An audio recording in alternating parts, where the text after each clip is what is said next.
A winter morning wrapped the city in a white veil, turning the streets into a silent labyrinth of snow and ice. Vincent drove his car down the slippery road. His gaze was distracted and heavy, like the leaden clouds over the city. The morning twilight was just beginning to fade, revealing a bleak urban landscape dusted with snow. Parked cars, sparse streetlights, their blurry silhouettes barely flickering. He hadn't planned to go anywhere today. Normally, at this time, Vincent would be sitting at home, flipping through old photographs or staring out the window, lost in his own thoughts. But something strange was happening today. Some internal unease drove him to get in the car and just drive. And then he saw her. A small bundle, barely discernible among the snowbanks on the roadside. At first, he thought it was an illusion, a toy, an abandoned bag, but something made him brake sharply and take a closer look. It was a girl, very young, about 7 or 8 years old. She was sitting with her arms wrapped around her knees, almost completely covered in snow. Only her tousled, dark hair and frightened eyes revealed that there was a living being in this white mound. Vincent jumped out of the car. The cold air burned his lungs. The snow treacherously gave way under his feet. "Hey!" he called out as he approached. "How did you end up here?" The girl was silent. Her eyes were huge and scared, and she was shivering from cold or fear. Vincent couldn't tell. "Are you cold?" he asked, taking off his jacket and draping it over her. "What's your name?" "Catherine," she replied softly, looking somewhere past him. Vincent gently lifted her into his arms. She was light, almost weightless, and it seemed she might crumble at the slightest touch. "Where are your parents?" he asked, with the softest tone he could muster.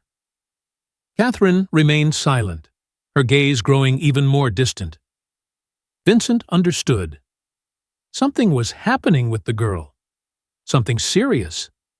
Taking her to the police, now or not. He decided to take her home. His house was nearby, and the girl urgently needed warmth and safety. Settling Catherine in the front seat and wrapping her in his jacket, Vincent started the car.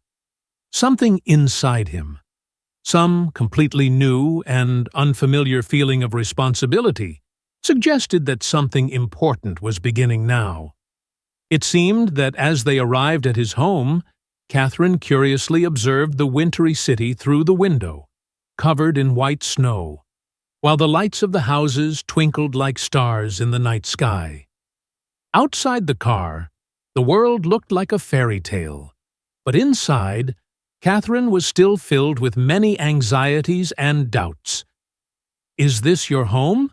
she asked, her voice trembling with excitement, as if in that moment an invisible burden had lifted from her lips, bringing a glimmer of hope to the dark world surrounding her. "Yes, it is sometimes quiet here because my mom is recovering from an accident," Vincent replied honestly, trying to reveal a bit of his own life. He felt the memories of a fearless life before this moment enveloping him once more. The smell of medicine and silence, like a warm blanket, wrapped around them. A cozy fireplace stood nearby, and family photographs hung on the walls, as if trying to speak of the past. "It's so warm and cozy here," Catherine said, moving closer to the fireplace and touching its surface, as if wanting to absorb the warmth. "Thank you. I try to make it comfortable here. Although sometimes I feel like we have too many memories," Vincent added thoughtfully, trying to create a lighter atmosphere. Soon they encountered Emma, the nurse caring for his mother. Emma paused upon seeing Catherine, and her face lit up with kindness. "Who is this?" she asked with curiosity, her voice full of care, which helped to somewhat ease the atmosphere. Vincent briefly explained the situation. He felt his heart fill with both care and worry. It was important to him that Catherine felt safe, She will stay with us temporarily. I hope it doesn't take up too much of your time, he said, addressing Emma. Of course not. It's always nice to have a friend to talk to, Emma replied, smiling at Catherine. Vincent was in the kitchen making pancakes, while Catherine watched his every move with interest. Every turn of the spatula, every smell from the warming food filled the atmosphere with homely comfort. She felt her fears slowly beginning to subside as she saw how focused Vincent was on the process. I heard from the kids that pancakes are a lot of food, she exclaimed with a smile, looking at him as if expecting a special treat. Yes, pancakes are not only a lot of food, but also a lot of love, Vincent explained. I always make them when I want to make someone happy. Catherine hesitated, then asked, Have a lot of people come to you for pancakes? Oh, you know, when we had holidays, we gathered friends and family. He smiled, briefly losing himself in his memories. Suddenly, Catherine's conversation took a darker turn. You know, I have a dad. He says kids only cause problems, and I don't even know if he's good or bad. Her face darkened, and Vincent felt a shadow creeping into the warm atmosphere. Those words pierced him like a bolt of lightning. He understood how hard that was. You know, Catherine, he spoke with emotion, no one can say you're a problem. You're a miracle. Each of us is a miracle, aren't we? His words shattered the silence, and Catherine looked at him. Her eyes sparkled slightly, as if she was beginning to believe what Vincent was saying. Why do you say that? She asked. People can be harsh and not realize the harm they do to others, Vincent replied, trying to share his experience with her. But the key is not to lose yourself and not let them take away what makes you happy. What's most important is to find those who appreciate you for who you are. To everyone's surprise, this conversation led Catherine to see herself as unique in a world full of cruelty and misunderstanding. What if I find people like you? She asked thoughtfully, looking into Vincent's eyes. You already have, he replied with a smile, drawing a heart on a pancake. And remember to keep such people close to your heart. They will help you create a world where you can truly be yourself. As soon as they finished dinner, Vincent noticed a growing anxiety within him. His phone rang, and upon seeing the doctor's name, he immediately grew tense. Hello, Vincent, the doctor said, his voice sounding confident, but with a hint of concern. I have some good news, and some not-so-good news for you. Only one thought echoed in Vincent's mind. What about Mom? She has recovered physically, the doctor continued, but unfortunately, she is having difficulty walking, and I believe the cause of these difficulties may be psychological. Vincent recalled how she complained of fatigue, how long and painstaking her rehabilitation had been, and never once mentioned that she might not want to move forward. Unconsciously, she might be clinging to her condition, the doctor continued. I strongly recommend. Vincent, as if in a fog, thanked the doctor and hung up. Taking a deep breath, he decided to discuss this situation with Emma, his mother's nurse. Emma, I just spoke with the doctor. Mom has recovered, but she can't walk, and the doctor thinks it's related to her psychological state, Vincent said, struggling to find the right words. That might be true, Emma replied, looking into Vincent's eyes. People sometimes deeply attach themselves to their role as a patient. It becomes a habitual state, as the attention and care from others become part of their new life. Vincent winced at this thought. He didn't want to believe that his mother could consciously or subconsciously choose such a path. But, remembering all his mother's manipulations in the past, he asked Emma, "What should we do?" feeling a heaviness settle in his heart. We could try talking to her, Emma suggested. but it might be wiser to consult a psychologist. An experienced professional can work with her and help her sort out her feelings." Vincent nodded in agreement. In this situation, both of them needed to proceed cautiously. He knew it wouldn't be easy, but he also understood that now he had a plan. Vincent sat in a chair, watching the sleeping Catherine, and his thoughts drifted to the past. The face of Andrea, his first and only true love, came to mind. They met many years ago when he was young and full of hope. Andrea was like a ray of light in his gray, monotonous life, controlled by his domineering mother. He remembered their first meeting. Andrea worked as a nurse in the city hospital, where his grandmother was admitted. Her gentle hands and compassionate gaze immediately caught Vincent's attention. They spent long hours talking in the hospital corridors, and each time Vincent felt his heart fill with warmth and hope. But his mother never approved of their relationship. "She's not right for you," she constantly repeated. "She's a nurse from a simple family, with no connections or prospects." She always believed she could control every step of her son, choose his friends, determine his fate. Vincent winced painfully, recalling those endless arguments. His mother threw tantrums, threatened to disinherit him if he didn't comply. And one day, he broke under the weight of her incessant reproaches and manipulations. Vincent ended his relationship with Andrea, unable to find the strength to stand up to his mother. "I was weak," he whispered, looking at Catherine. The girl lay covered by a soft blanket, her childlike face expressing innocence and vulnerability. Vincent realized that now he had a chance to correct past mistakes, to protect someone who needed protection. His mother's voice interrupted his thoughts. "What are you doing?" Her sharp voice rang out.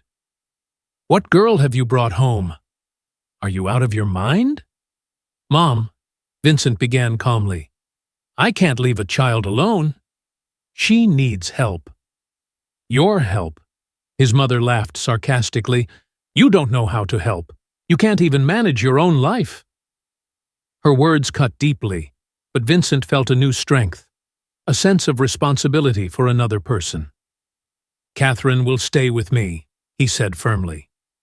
The conversation ended with Vincent asking Nurse Emma to escort his mother back to her room.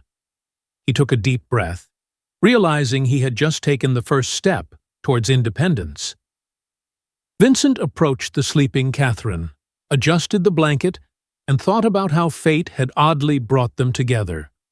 Perhaps by saving her, he was also saving himself. He would need to find her parents and understand what happened. But for now, the winter evening enveloped them in silence. The child slept peacefully, and a new yet unknown chapter of life was just beginning.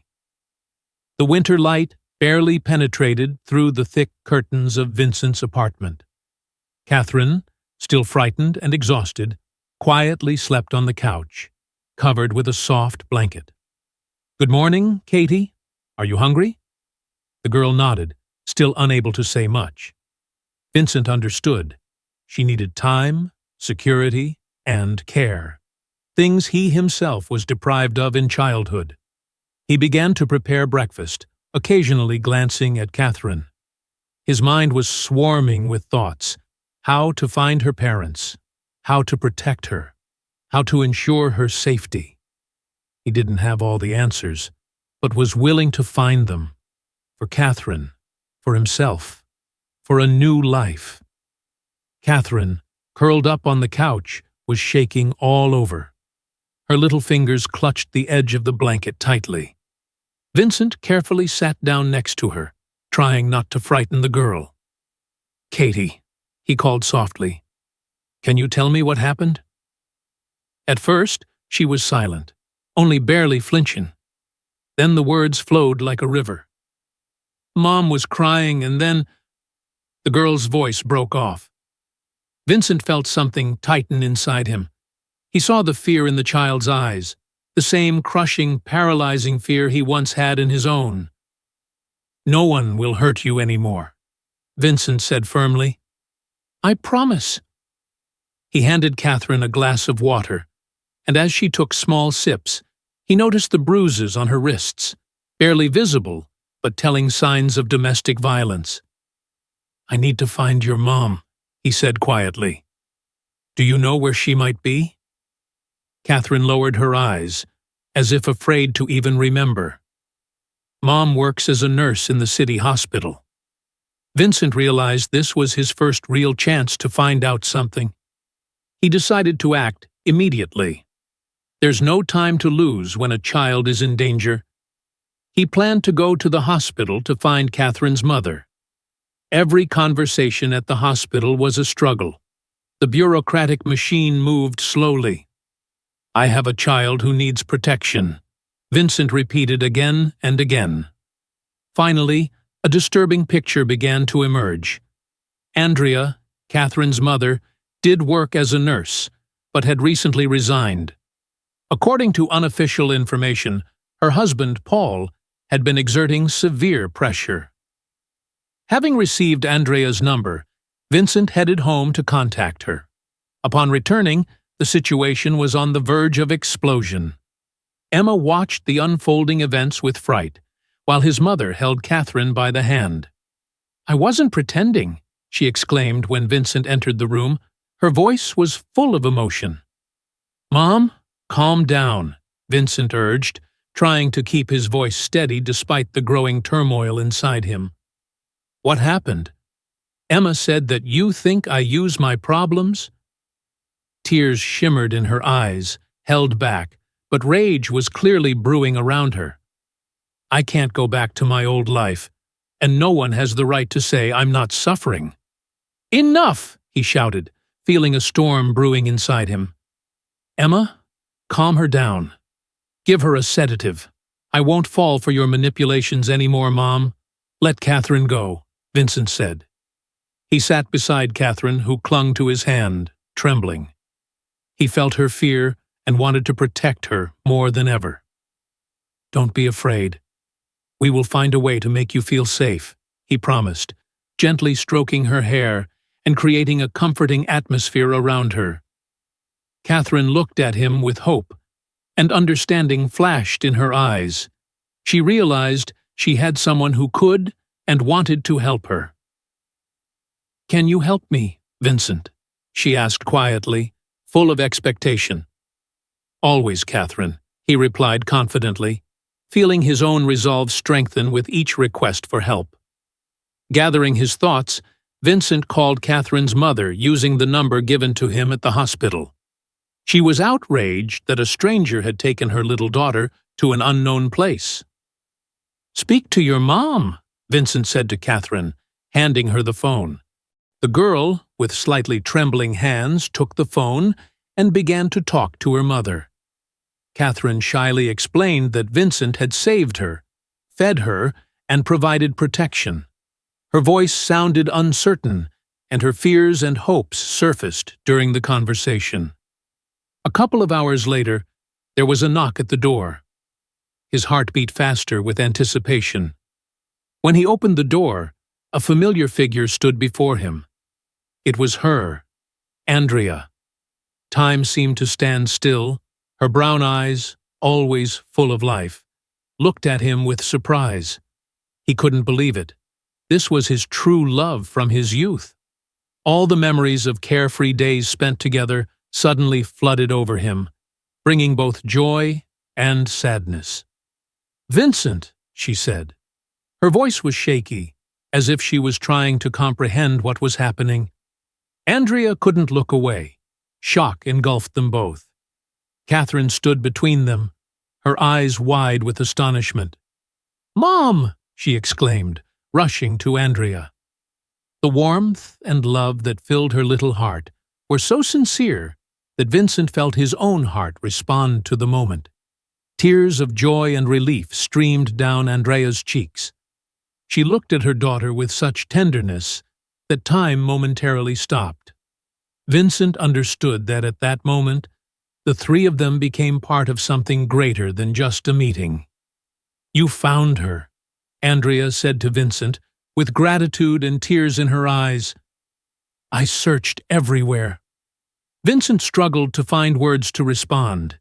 He realized that this woman, his first love, was now an integral part of the life of the girl he cherished and protected. They had a complicated past, but at this moment, it all seemed unimportant compared to the bond that had formed between them. I didn't know it was you," he said, trying to ease the awkwardness. "I just wanted to help." She was alone in the snowstorm. Andrea looked at him, her eyes glowing with gratitude and understanding. "I know, and I can't express how grateful I am," she said, gently holding Catherine close. "You didn't just save her at that moment.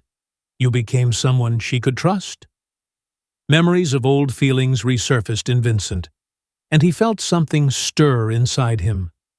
But at the same time, he realized there was not just a shared past between them, but also a present that required attention. Now he had to step aside, allowing Catherine to be with her, but his heart still hesitated, unsure of how to let go of what had become familiar to him. Andrea and Vincent sat at the table with cups of hot tea. Their conversations about everyday things were full of unspoken thoughts and feelings. Suddenly, Andrea, reaching for her cup, took a deep breath. "Vincent," she began, her voice both sad and resolute, "I have something to tell you." His heart beat faster. "Something serious?" he asked, feeling a chill run down his spine. "Yes," she replied, lowering her eyes, but then gathering her strength, she looked at him again. I can't hide it anymore. Catherine might be your daughter." At that moment, time seemed to stop. His mind froze, and his heart skipped a beat. He tried to process this news. "What do you mean?" he asked, despite not wanting to hear the answer. Those words sounded like a daunting truth he never wanted to consider. Andrea, noticing his confusion, continued. "Paul always dreamed of a big family. He wanted children, but was never a good father. I just couldn't take it anymore. His cruelty, his constant dissatisfaction, even his hatred." She paused, and in the silence, Vincent processed her words as if holding his breath. He remembered moments when he and Andrea dreamed of the future, of family and children, and suddenly it all became unclear and dark. "So, she might be," he began almost in a whisper. "Yes," she replied. "I don't know for sure, but she has your features, her smile, her gaze. I see you in her." "I can't live like this anymore," Andrea confessed, "and Catherine suffers the most." Andrea recounted years of abuse, fear, constant control, how Paul turned her life into a nightmare, threatened and humiliated her. Vincent listened, clenching his fists, feeling a growing rage inside him. Looking at Catherine, he now knew for sure she was his daughter, his flesh and blood, whom he hadn't known for so many years. "We will protect you both," Vincent said resolutely. For the first time in many years, someone was ready to stand up for her. The plan quickly took shape. They needed to act cautiously, but decisively. Paul was dangerous, and they understood. Delay could cost them their lives. "I have a lawyer friend," Vincent said. "We can arrange custody for Catherine, file for divorce, and get a restraining order." "Paul won't stop," she whispered. "He will never let go." "He will," Vincent replied harshly. "I will take care of it." Catherine watched them with wide eyes, absorbing every word. Vincent approached her, sitting beside her. "Everything will be okay," he said. "I promise." And at that moment, he finally realized that the family he had lost many years ago due to his mother's manipulations was now here, right next to him. The winter sun slowly descended behind the horizon, bathing the room in amber hues. A new chapter in their lives was just beginning. Winter morning slowly spread pale light across Vincent's quiet apartment. Andrea, after months of fear, finally felt safe. Vincent drank his morning coffee, attentively observing the woman and the daughter. Every movement was filled with quiet hope and cautious calm. Gone were the months of violence, humiliation, and fear. The decision to protect Catherine and Andrea prepared documents for a restraining order. Every step he took was thoughtful and decisive, quite unlike the indecisive man he once was. "Today we will file the documents in court," Vincent said. "Paul won't be able to threaten you anymore." Andrea nodded, her eyes full of gratitude. The trauma of the past still haunted her. She flinched at sudden sounds, constantly looking over her shoulder. But with Vincent, she felt safe. Catherine quietly nestled close to her mother, occasionally glancing at Vincent. Over the weeks, she learned to trust him. He never raised his voice, always remained gentle and caring. "Dad, are we going for a walk?" Catherine unexpectedly asked. Vincent smiled. That word, "Dad," seemed to restore a long-lost happiness. "Of course, we will," he replied. "We just need to dress warmly." The sudden sound of a wheelchair interrupted their morning idyll. It was Vincent's mother. Over the past weeks, their relationship had changed. His mother finally began to realize that her manipulations no longer worked. Vincent had become an adult, an independent person who decided for himself how to live. "Yes, Mom," he answered calmly. The conversation was short. His mother asked for forgiveness for years of control and pressure. Vincent heard genuine remorse in her voice. After the call, he turned to Andrea and Catherine. "Shall we go sledding?" Vincent suggested. Catherine's eyes lit up with joy, and Andrea gently stroked her daughter's head. As they prepared for their walk, they looked like a real family. The shared moment healed old wounds and created a new story of love and trust. Vincent understood. His life completely changed from that winter morning when he found Catherine. Chance turned into fate, loneliness into family, and fear into hope. As he put a hat on Catherine, he realized he had never felt so happy. Andrea, noticing his gaze, took his hand, a gesture of understanding and unity. They stepped out into the new day. The winter, which seemed cold and relentless, was now filled with the warmth of human connections. Vincent held Andrea and Catherine's hands tightly. Behind were the old fears, and ahead lay a new life. Did you enjoy this story? Share your thoughts in the comments, give it a thumbs up, and don't forget to subscribe to the channel to hear more interesting stories. Share this story with your friends. See you tomorrow.